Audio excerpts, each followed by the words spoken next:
So আজকে আজকে একটা নতুন সকালে নতুন একটা ব্লগ নিয়ে আমি চলে এসেছি। মানে আজকে হচ্ছে সরস্বতী পুজো। তো সরস্বতী পুজোর দিনে আমরা সকাল সকাল বেরিয়ে পড়েছি শিব মন্দিরে যাব বলে। মানে অ্যাকচুয়ালি আজকে আমাদের ওই দুধ ঢালার একটা ব্যাপার আছে, তো পুজো দেওয়ার ব্যাপার আছে। তো সেই কারণে যাব আমাদের বাড়ির পাশাপাশি একটা শিব মন্দিরতে।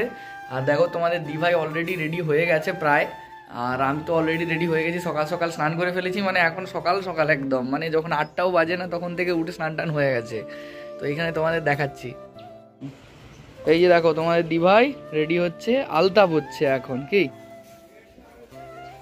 তো এখন আর কথা বলতে পারছি না, কারণ একটুও টাইম নেই। বাকি কথা হবে একেবারে মন্দিরে গিয়ে তোমাদের সাথে বাকি সব কিছুই শেয়ার করবো।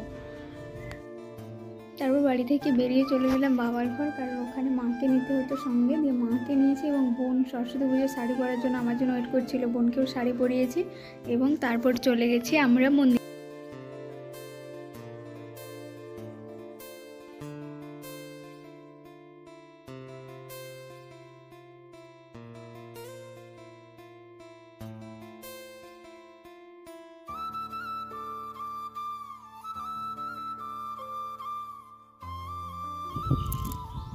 তবে একটা দিক থেকে নিশ্চিন্ত হলাম যে এখনও মানে ব্রাহ্মণ মশাই আসেনি, টাইম আছে এই জন্য। আর এইখানে একটা খুব বড় মেলা বসে, যখন আমাদের এইখানে চড়ক বা গাজন হয় খুব বড় একটা মেলাও বসে।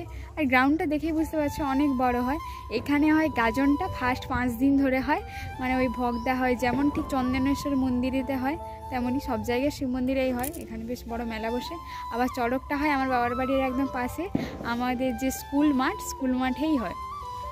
তো এটা তারপরে 3জন পুচকি রাস্তা দিয়ে যাচ্ছিল, আজকে যেহেতু সরস্বতী পূজা তাই সবাই সেজে গুজে যাচ্ছে, তাই ওদেরকে ডেকে আমি একটা ওদের ফটো তুললাম। তারপর দেখো এই যে মন্দিরের তারপর পুরোহিত মশাই এসে আগে মন্দিরের ভেতরটা ভালো করে ধুয়ে নিল এবং পুজো শুরু করে দিল। তারপর পুজো দিয়ে চলে এসলাম বাড়ি। আগে বাবার বাড়িতে ঢুকলাম, ওখানে মা রান্না করে রেখেছিল। আজকে যেহেতু নিরামিষ তাই ওপর নিরামিষ আমরা ভাত খেয়ে নিলাম, আর নিরামিষ ভাতটা খেয়ে দিয়ে চলে এলাম বাড়ি।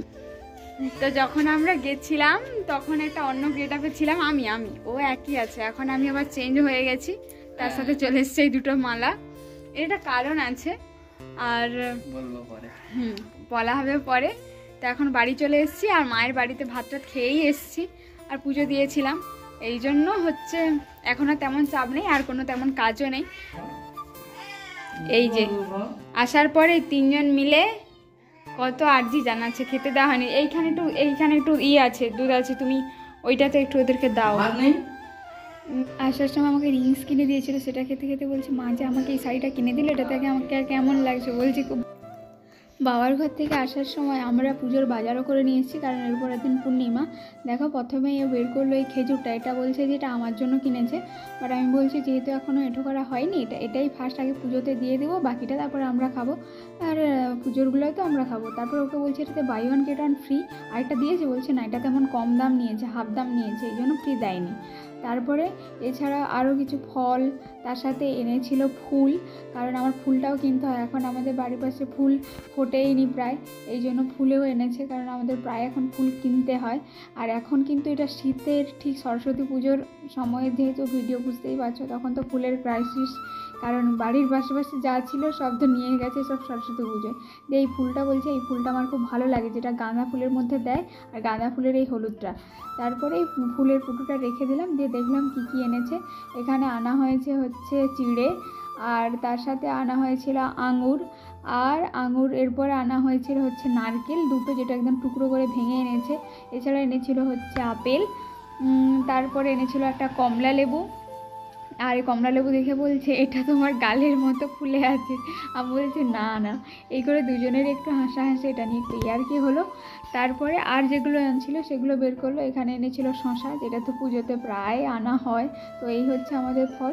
তো আরও কিছু কিছু ফল রয়েছে। তারপরে দেখাচ্ছে এটা আমার জন্য কুলেখাড়া এনেছে, যেটা সবসময় প্রায় এটা রেগুলার আমার বাড়িতে আনা হয়, এটা তো আমার জন্য। আর বাকি ছিল এই যে কুল, কুলটাও আনা হয়েছে, এগুলো অনেকগুলো। তবে এই আর যেটা আনা হয়নি সেটা হচ্ছে কলা। ওকে বলছে যে কলাটা আনা হয়নি কারণ কলাটা ছিল।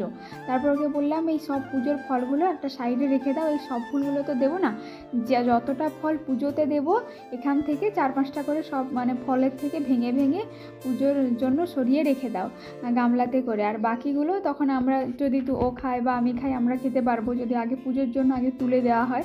তাই জন্য ও সব ফল থেকে একটু একটু করে নিয়ে ভাগাভাগি করে নিয়ে রাখছিল যে ফলগুলো আনা হয়েছিল। কারণ এতগুলো ফল তো কাটা হবে না, কারণ আমরা এতজন নয়, আর এই 2জন মিলে আর কতটাই বা খাবো। আর একটু যদি বাবার বাড়িতে বা বোনকে পাঠানো হবে, তবুও এতটা লাগবে না। তারপর ফুল সবগুলো রেখে দিল, আর শেষে রেখে দিল ওই আঙুরও এতটা রাখবে না, তো যতটা রাখার প্রায় ততটাই রেখে দিল। আর তার সাথে বললাম যে কুল প্যাকেটটাও নিয়ে নাও, এখন আমার জন্য কেটে রাখার প্রয়োজন নেই, যেটা আছে ওই পুরো খেজুর গুলের প্যাকেটটা ওর সাথে ওপরেই রেখে দাও, কারণ আগে পুজোতে দেওয়া হবে, আমি তারপরেই খাবো। ওকে বললাম, তারপরে দেখিয়ে দিলাম যে সব কিছু নিয়েছে। বলছে হ্যাঁ, শুধু বাকি আছে এই কুলের প্যাকেটটা আর ফুলটা, দুটোই রেখে দিলাম। তারপর ওকে বললাম এটা আগে রেখে দিয়ে চলে আসো, তারপরে বাকি যে ফলটা আছে তুমি খেতে পারবে। ও সেই মতো আগে ঠাকুর ঘরে ওটা রেখে দিয়ে চলে আসলো, কারণ আগে পুজোর জন্য সরিয়ে রাখতে হয়। চলো বাকিগুলো হচ্ছে আমাদের পেটাইনো হবে। আমি সবার আগে কিটা টেস্ট করি বলতো, আঙুরটা টেস্ট করবো যে সত্যি মিষ্টি আছে কিনা। দেখো এখনো আঙুরটা কেমন, দেখো একদম সুপার আঙুর। আর একটু এরপর গরমটা পড়লে আরো বেশি বেশি করে তখন আমদানি হবে। হ্যাঁ, এখন তো কম আমদানি না, যখন গরমটা ভালোই পড়বে তখন বেশি আমদানি হবে।